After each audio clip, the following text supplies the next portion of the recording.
हमारे सनातन धर्म में कुछ अलग है। प्रसंग आ गया इसलिए मैं कहता हूं, जो प्रबुद्ध लोग बैठे हैं उनके लिए उपयोगी है। नास्तिक का मतलब क्या?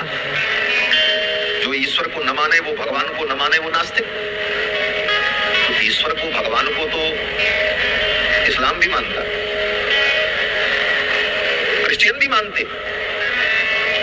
तो क्या आप उनको परम आस्तिक मान करके अपने समान स्वीकार कर पाएंगे? कदापि नहीं।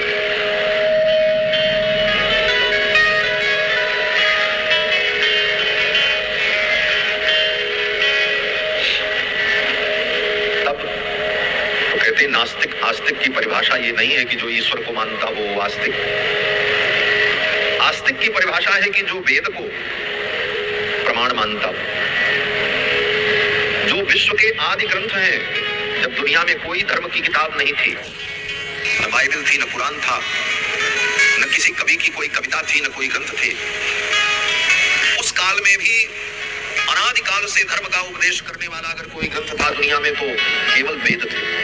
4 वेद, ऋग्वेद, यजुर्वेद, सामवेद, अथर्ववेद। उन चारों वेदों को जो प्रमाण मानता है और वेदों के बताए हुए वैदिक मार्ग पर चलता है, उसी को आस्तिक कहा जाता है। और जो वेद की निंदा करे, जो वेद के सिद्धांत को न माने, वो नास्तिक कहलाता है। ये नास्तिक और आस्तिक की परिभाषा है सनातन धर्म की। नास्तिको वेद निंदकः। इंजीनियरिंग टॉप की, फिर एमबीए टॉप किया, और अब मैं इंडिया की टॉप फार्मर। आस्तिक की परिभाषा है सनातन धर्म की। नास्तिको वेद निंदकः। जो वेद की निंदा करता है वो नास्तिक। इसीलिए भगवान शंकराचार्य ने, श्री रामानुजाचार्य ने, गोस्वामी तुलसीदास जी ने, इन सभी महापुरुषों ने जैनियों को और बौद्धों को नास्तिक कहा। बौद्ध धर्म से संबंधित स्तूप यहाँ पर भी पास में है, केसरिया में। 2000 वर्ष पुराना बौद्ध मत है, और बौद्ध मत से भी प्राचीन मत जैन मत, जिसके संस्थापक महावीर वैशाली में प्रकट हुए।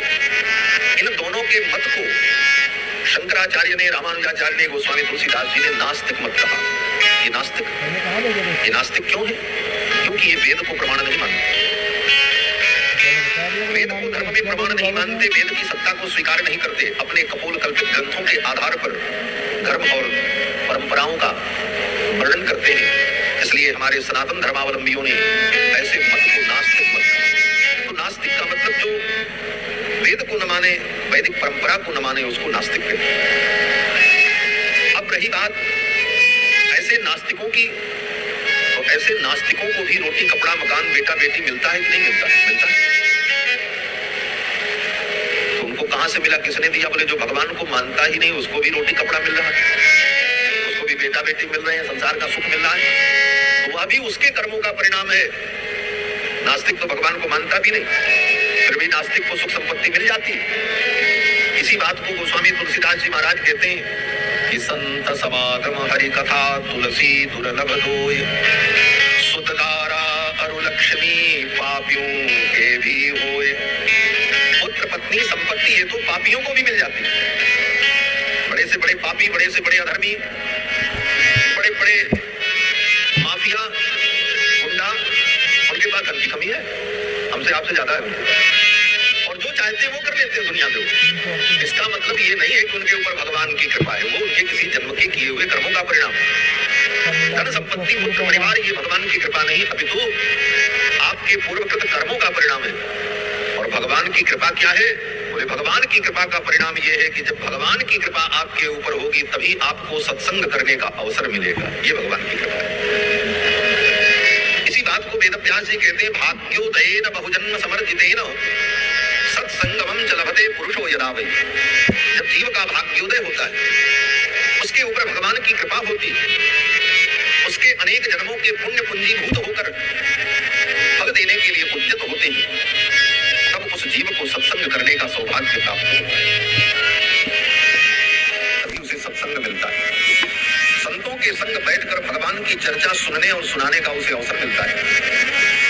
इसी बात को गोस्वामी तुलसीदास जी महाराज कहते हैं कि जब द्रवहि दीन दयालु राघव साधु संगति पाइए।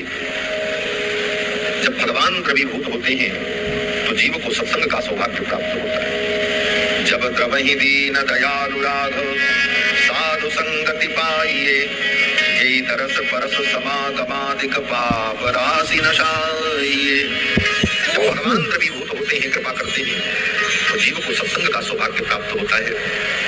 और सत्संग में आकर हमें क्या मिलता है?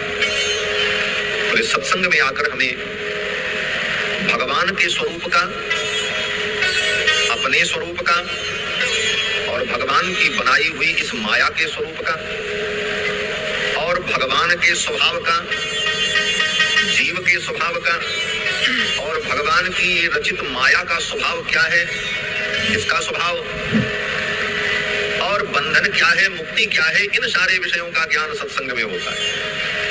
सत्संग का मतलब यही है जिसमें आकर के हमें अपनी आत्मा के स्वरूप का ज्ञान हो, परमात्मा के स्वरूप का ज्ञान हो, परमात्मा के द्वारा विरचित इस माया में हम बंधन में पड़े, ये माया क्या है, इसके स्वरूप का यथार्थ ज्ञान हो। तत्वेन यच्चिदचिदीश्वर तत्स्वभाव भोगापवर्ग तदुपाय गतिरुदारः। संसार का बंधन, संसारी जीव और इस संसार को बनाने वाले भगवान, इनके यथार्थ स्वरूप का ज्ञान सत्संग में आकर के ही होता है। और तब संसार से वैराग्य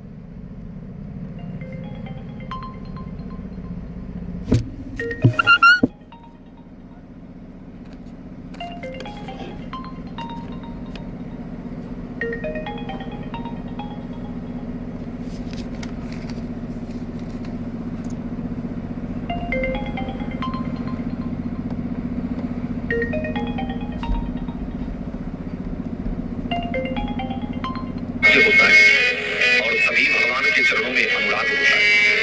यही सत्संग का फल है। सत्संग में हम यही सीखने आते हैं। जो ज्ञान हमें कहीं नहीं मिलता, बाकी ज्ञान तो सब जगह मिल जाता है। दुनिया में इंजीनियर बनाने के लिए, डॉक्टर बनाने के लिए, अधिकारी बनाने के लिए बड़े बड़े संस्थान हैं, बड़ी बड़ी व्यवस्थाएं हैं, बड़े बड़े स्कूल हैं, बड़े बड़े कॉलेज हैं। आप इंजीनियर बन जाओ, डॉक्टर बन जाओ, अधिकारी बन जाओ, सारी डिग्रियां देने की व्यवस्थाएं हैं संसार।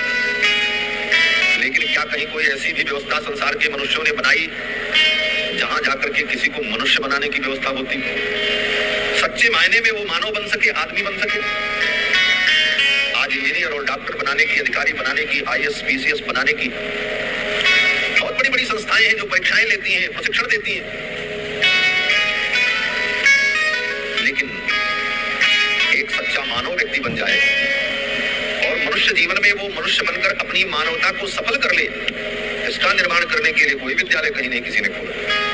उसी का परिणाम है कि आज इतनी शिक्षा होने के बाद भी समाज में अशांति और उपद्रव है।